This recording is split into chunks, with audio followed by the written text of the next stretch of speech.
ben bu bedeni, yine de kimseye yaranamadım.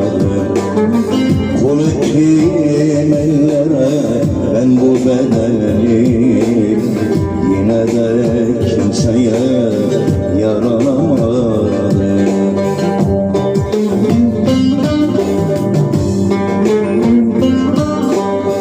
Dostum diyenler terk edip gitti, o sahte sevgiler öylece bitti. Ömrümün üstünden seneler geçti, yine de kimseye yaranamadım. Ömrümün üstünden seneler geçti, yine de kimseye yaranamadım.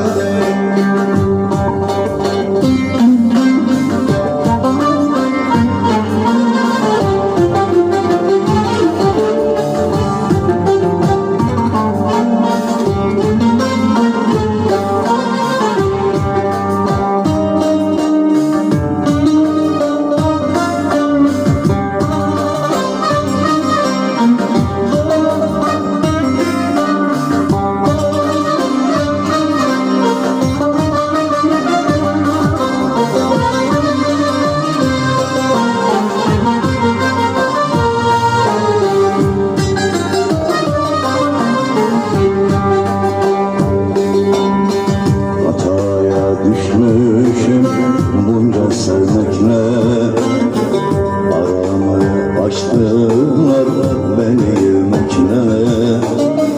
Ömrümü tükettim boyun bükmekle, yine de kimseye yaranamadım. Ömrümü harcadım boyun bükmekle, yine de kimseye yaranamadım.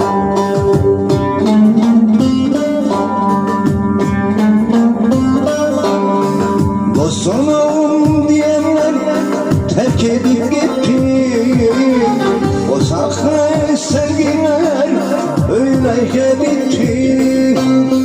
Ömrümün üstünden seneler geçti,